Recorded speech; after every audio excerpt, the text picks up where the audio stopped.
आपका स्वागत है मेरे YouTube चैनल BTS कोरियन में triple one in Bhojpuri song. तो मुझे कमेंट आया है कि मैं जिनको लव स्टोरी माफिया में दूं और इसमें टॉप जिमिन हो। तो चलिए आज फिर से जिनको लव स्टोरी स्टार्ट करते हैं। और जिन लोगों ने भी इतने दिन में इतने सारे कमेंट्स किए हैं, मुझे बहुत अच्छा लगा आप लोगों का सपोर्ट।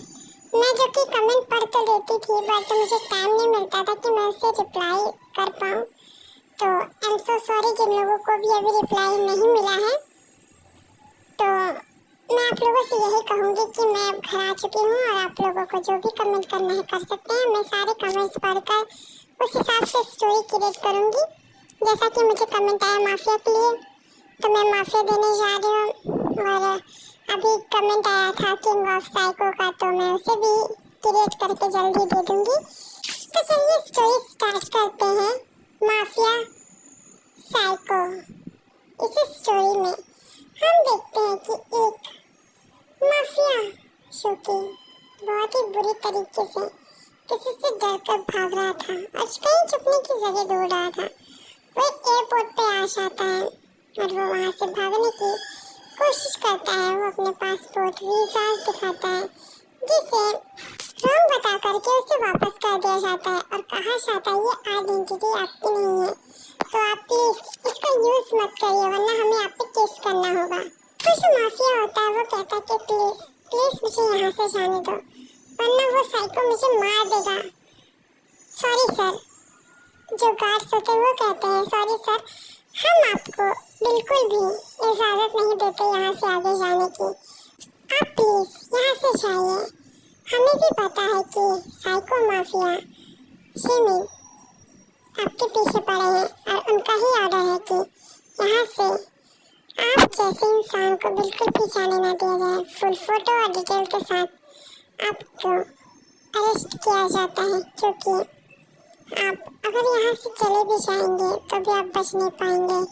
और उन्होंने हमें ऑर्डर दिया है कि हम अगर तुम्हें उनके पास सौंप दें तो हमें 100 करोड़ देंगे।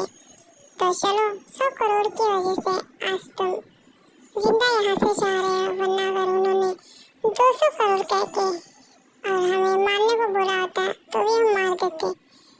चलो तुम्हें अरेस्ट करवाते हैं। ऑफिसर्स इन्हें ले जाओ और माफिया जान जब्बू के हवाले कर दो, क्योंकि उनसे पंगा लेने की हिम्मत यहाँ किसी में भी नहीं है। ऐसा बोलकर जो कि वो गार्ड्स उस इंसान को जिमिन के हवाले कर देते हैं। जिमिन जो कि बहुत ज़्यादा गुस्से में होता है क्योंकि उसकी कैद से भागना इम्पॉसिबल था और वो सारे गार्ड्स थे इन सबकी जानकारी लेता है। तभी एक गार्ड दूसरे गार्ड को पकड़ कर लेकर आता है और कहता है कि सर ये उसका भाई है और यहाँ पर ये हमारी जासूसी करने के लिए आया है और उसे भगाने के पीछे भी इसका हाथ है। जिमिन जो कि बहुत ज़्यादा डेविल स्माइल करके कहता है ओह तो तुम हो जिसकी वजह से मेरा शिकार मेरे हाथ से गया। मानना पड़ेगा दम तो है तुम में, तो क्यों ना इस दम को आजमाया जाए। क्या बोलते हो? गार्ड्स जो कि हामी भरते हैं और कहते हैं क्या बॉस आप भी, आपको बहुत ज़्यादा ही पता है, तो मैं इसमें कुछ भी नहीं बोलने वाला। तो ऐसे ही जिमिन जो कि उस गार्ड को सजा देने के लिए अपने प्यारे से असगर को बुलाता है, जिसकी आवाज़ इतनी ज़्यादा डरावनी होती है कि सामने वाला डरकर कांपने लगे। जिमिन जो कि अपने असगर को उस इंसान के ऊपर छोड़ देता है, वो जो गार्ड के रूप में जिमिन से धोखेबाजी कर रहा था। यहाँ हम देखते हैं कि वही गार्ड जो कि एयरपोर्ट पे होते हैं वो जिमिन के पास उस इंसान को लेकर आता है जो भाग गया था। जिमिन उसे गुस्से से घूर कर कहता है तो मिस्टर आप यहाँ से भागने की कोशिश की और आप कामयाब भी रहे। मानना पड़ेगा आपके भाई को। वो देखिए आपका भाई शायद उसके पैर बचे हैं, आप देख सकते हैं। जिमिन जो कि उसे बहुत ज़्यादा गुस्से से घूर रहा था, वो इंसान जब देखता है उसका भाई यहाँ पर जिमिन के अजगर के मुंह में पूरा चला गया है तो वो गुस्से से कहता है कि तुमने उसे मारकर अच्छा नहीं किया है पारक शिमिन, इसकी पनिशमेंट तुम्हें जरूर मिलेगी। कोई ऐसा जरूर आएगा जो तुम्हें बदलेगा, तुम्हारे स्वभाव को बदलेगा, क्योंकि तुम दिन पर दिन क्रूर और साइको होते जा रहे हो। शिमिन कहता है ऐसा कोई पैदा नहीं हुआ जो मुझे बदल पाए, और जब आएगा तब की तब देखेंगे, क्योंकि मुझे लड़कियों में इंटरेस्ट नहीं है, तो तुम मुझे ज़्यादा ज्ञान मत दो। इसीलिए तो मैं कह रहा हूँ कि कोई आएगा, तुम जिसे चाहोगे वो तुम्हें इन सब चीज़ों से दूर रहने को कहेगा।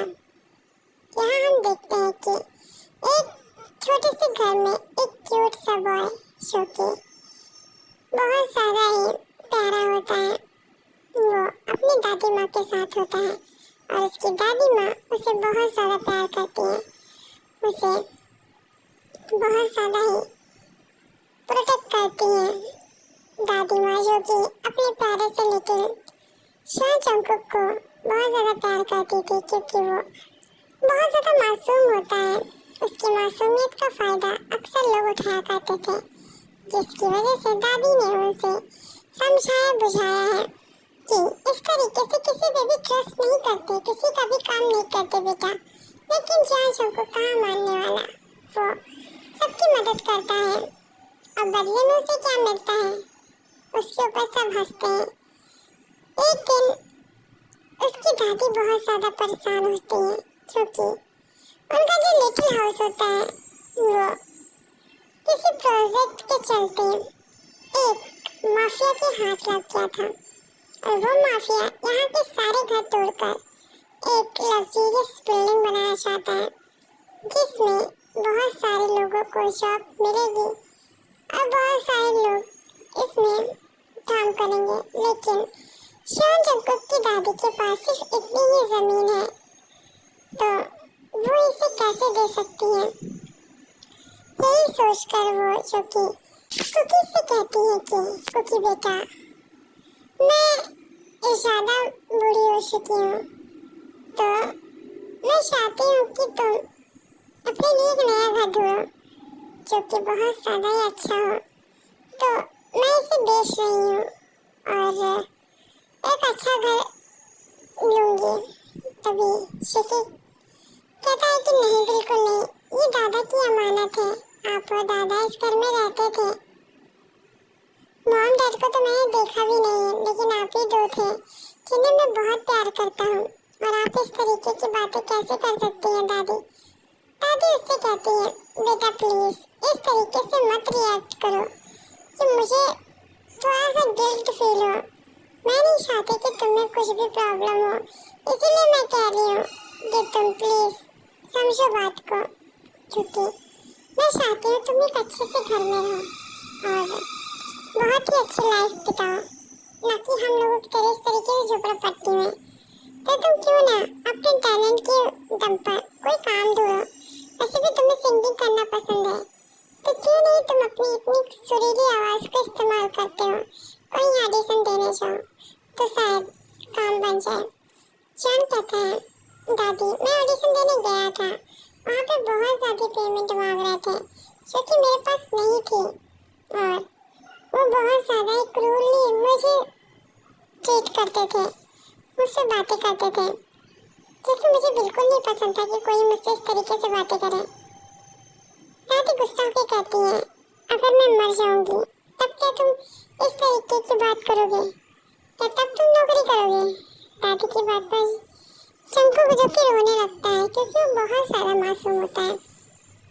दादी कहती है कि लग रहा है कि मैंने कुछ गलत बोल दिया। अब वो उसे प्यार से समझाती है, लेकिन जंगकुक नहीं मानता।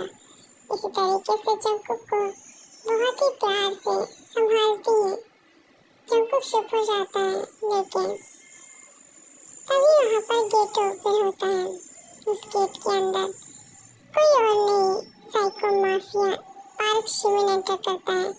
शिमिन जो कि अंदर एंटर करते ही शिकी की दादी को कहता है और बुढ़िया जल्दी से पेपर ला और साइन कर, क्योंकि मैं नहीं चाहता कि तेरा ये घर मेरे किसी प्रोजेक्ट के बीच में है। यहाँ के सारे लोगों ने साइन कर दिया है, किसी ने पैसे लेकर तो किसी ने जबरदस्ती मैंने ले ली, लेकिन तू एक ऐसी है जिससे मैं चाहे जितनी जबरदस्ती कर लूँ तू नहीं मानने वाली। आखिर तेरी भी तो कोई कमजोरी होगी, तभी उससे बगल में शीकी एक टेबल के नीचे छुपा हुआ नजर आता है।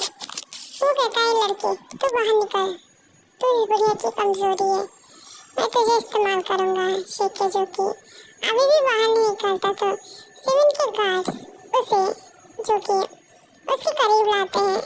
जैसे देखता है कि शीकी बहुत ज़्यादा मासूम है और वो रो रहा है, और उसकी हालत देखकर शिमिन को दुख होता है, लेकिन वो कुछ नहीं कर सकता था क्योंकि वो माफिया किंग था। लेकिन तभी उसकी नज़र अपने गार्ड्स के हाथों पर जाती है जो कि उसे टाइटली पकड़ कर ला रहे थे। तुरंत ही उन दोनों को शूट कर देता है और कहता है इस लड़के को छूने का हक सिर्फ मुझे है। खबरदार जो किसी ने इसे टच किया, क्योंकि मैं नहीं चाहता कि कोई भी इसे टच करे, और तुम दोनों ने एक गलती कर दी जिस वजह से तुम्हारी जान चली गई। शिमिन जो कि बहुत ज़्यादा क्रेजी चीकी के लिए नजर आया था। दादी जो कि ये सब देखकर शॉक थी, लेकिन वो कुछ कह नहीं सकती थी।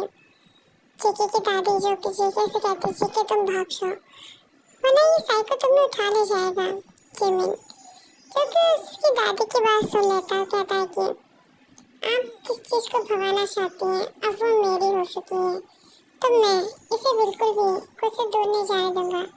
तो आई एम सो सॉरी, अब मैं इसे लेकर जा रहा हूँ। दादी जो कि गुस्से से कहती है उसे हाथ भी मत लगाना क्योंकि मेरा पोता बहुत मासूम है, मैं नहीं चाहती वो तुम जैसे साइको के साथ रहे।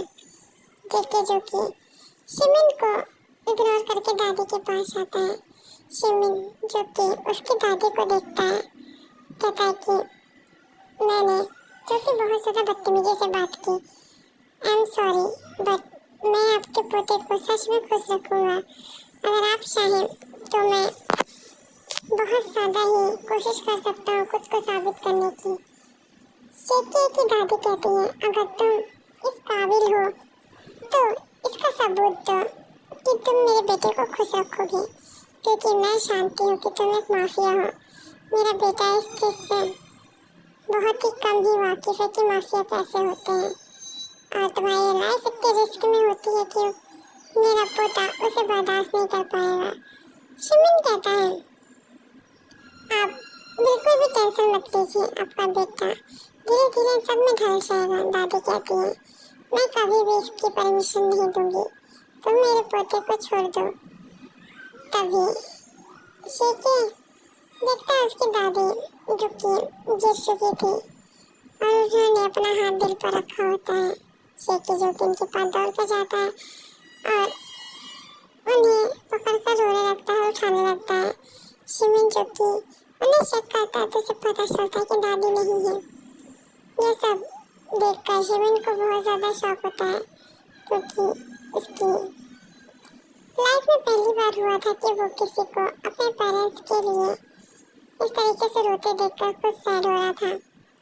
शिमिन जो कि खुद को इन सबका कसूरवार मानता है, इसलिए वो अपने मैनेजर को कॉल करके कहता है कि मुझे एक एम्बुलेंस चाहिए, और एम्बुलेंस जो कि वो हॉस्पिटल लेकर जाता है शीकी की दादी को, जो कि साफ डॉक्टर बता देते हैं कि दादी नहीं है। और शिमिन जो कि गुस्से में कहता है कि उसे शीकी की दादी जिंदा चाहिए, चाहे कैसे कितने भी पैसे लगे। तभी डॉक्टर चेक करते हैं कायदे से और देखते हैं और कहते हैं कि अभी भी थोड़ी बहुत गुंजाइश है, थोड़ी बहुत शरीर गर्म है, अगर हम कोशिश करें तो शायद कुछ हो जाए।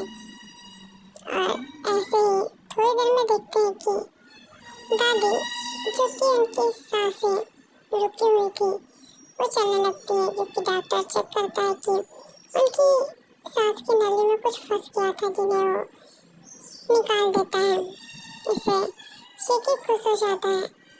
शीकी क्योंकि बहुत ज़्यादा ही अपनी दादी के लिए पागल था।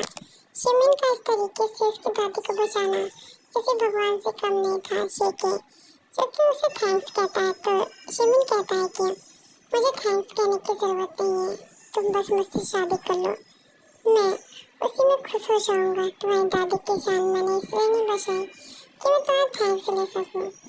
शेके जो कि कुछ नहीं कहता है और वो मान जाता है क्योंकि उसकी दादी उसके लिए ज़्यादा इम्पोर्टेंट थी। जिमिन जो कि उसे धमकी भी दे चुका था, अगर वो नहीं मानेगा तो उसकी दादी को मार दिया जाएगा। जिस वजह से जेके मान जाता है। जेके जब शादी करके शिमिन के घर जाता है क्योंकि शिमिन ने उसकी दादी को भी वहीं शिफ्ट कर लिया था, तो वो देखता है एक ग्रे कलर का मैंशन वाइट और ग्रे कलर में एकदम लग्जरियस मैंशन, जिसे देखकर शेकी के मुंह से वाव निकल जाता है। शिमिन स्माइल करता है और खुश हो जाता है कि उसके बेबी बॉय को ये सब पसंद आया। इसी तरीके से हम देखते हैं कि दादी जो कि ठीक हो चुकी थी क्योंकि एक साल बीत गया था और हमारे शिमिन और शेकी के बीच भी बहुत सारा रोमांस हो चुका था। वो दोनों एक दूसरे से बहुत ज़्यादा प्यार करने लगी थी। दादी इन लोगों के लिए खुश थी क्योंकि वो और दादाजी भी ऐसे ही मिले थे और दादाजी भी एक माफिया गैंग से बिलोंग करते थे, तो उन्हें भी इसी तरीके से प्यार मिला था। दादी जो कि बिल्कुल भी उनके काम से खुश नहीं थी, तो दादाजी ने वो सब काम छोड़ दिया। सेम वैसा ही शिमिन ने भी किया शेकी के लिए, जिसकी वजह से दादी बहुत ज़्यादा खुश थी। ऐसे ही टाइम स्किप होता है और हम देखते हैं कि शेकी जो कि रूम में चिल्ला रहा था क्योंकि शिमिन बहुत ज़्यादा ही हार्ड होता है और बहुत ज़्यादा ही सेक्सी होता है, जिससे शेकी उसे रोक नहीं पाता और उसे बर्दाश्त करने की क्षमता उसमें होती नहीं है। शिमिन बहुत ज़्यादा हार्डली इंटीमेट हो रहा था। उसका रीज़न ये था कि वो शेकी को पनिश कर रहा था क्योंकि शेकी अपनी दादी से बात करने में इतना ज़्यादा बिजी हो गया था कि शिमिन ने उसे इशारे से रूम में बुलाया, लेकिन वो अपनी दादी को छोड़कर आया नहीं। वो अपनी दादी के पैर दबा रहा था और इस मोमेंट को याद करके शिमिन को बहुत ज़्यादा गुस्सा आती। वो 2-3 बार आकर शिमिन को बुलाता और अपने रूम में चला जाता। ये मोमेंट रात के 1 बजे तक चलता है। उसके बाद जब दादी सो जाती है तो शेकी अपने रूम में जाता है। वो देखता है कि शिमिन सो गया है। शिमिन को सोता देख उसे प्यार से किस करके सोने इशारा देता भी शिमिन उसे खुद के नीचे करके उससे बहुत ही प्यार से हाँ करके बोलता है, बेबी गर्ल अब तुम्हें पनिशमेंट मिलेगी, ऐसे बोलकर वो जेके के साथ इंटीमेट होने लगता है। शेकी जो कि बहुत ज़्यादा ही क्रेज़िली मौन कर रहा था, लेकिन हमारा जिमिन छोड़ने वाला नहीं था। इसी तरीके से दोनों की हॉट नाइट होती है। इन दोनों को बहुत ज़्यादा ही टायर्ड देखते हैं, तो शिमिन अपने जेके को क्लीन करा देता है और बहुत ही प्यार से उसे शावर दिलाकर सुला देता है और खुद भी शावर लेकर सो जाता है। शिमिन और कुकी दोनों ही क्लोथलेस होते हैं, जिससे इन दोनों की बॉडी अच्छे से एक दूसरे को फील कर पाती है। शेकी जो कि बार बार शाई फील करता है और फिर शिमिन उसे शर्माने का एक भी मौका नहीं छोड़ता। तो आर्मी से आप लोगों को स्टोरी कैसी लगी आप लोग कमेंट कीजिए। और ये एक BL स्टोरी है, मतलब कि बॉय लव स्टोरी है जिसका मुझे कमेंट आया था और इसमें 2 कमेंट्स मिक्स है, जिसमें हमारी प्यारी आर्मीज को एक BL स्टोरी भी मिल रही है और एक माफिया भी। तो आप लोग कमेंट करके बताइए जिनको कि ये स्टोरी कैसी है और ज़्यादा से ज़्यादा लोग लाइक कमेंट शेयर कीजिए। ये स्टोरी बड़ी है और मैं कोशिश कर सकती थी कि मैं इसे 30 तक पहुँचाऊँ 2 घंटे की, लेकिन फ़ोन में स्पेस ना होने की वजह से मुझे यही एंड करना पड़ रहा है। और मैं आप लोगों को बता दूँ, आप लोगों के कमेंट बहुत ज़्यादा अच्छे थे, बहुत ज़्यादा ही मुझे अच्छा लगा इन सारे कमेंट्स को पढ़कर। और एक खुशखबरी और है कि मेरी पेमेंट आने लगी है, बस अकाउंट में नहीं आती है क्योंकि उतने पैसे हुए नहीं हैं, लेकिन अच्छा खासा चैनल मोनेटाइज होकर आप पैसे दे रहा है तो मैं बहुत ज़्यादा खुश हूँ। और आप लोग कमेंट करते रहिए। लव यू आर्मी सरांगे। और थैंक यू सो मच, आप लोगों के सपोर्ट की वजह से मैं यहाँ तक हूँ। और आप लोग हमेशा खुश रहिए। आप लोगों की लव स्टोरी हमेशा मैं ऐसे ही देती रहूँ, मेरी यही ख्वाहिश है। बाय आर्मी सरांगे, लव यू सो मच। और इसी तरीके से सपोर्ट करते रहिए आर्मी।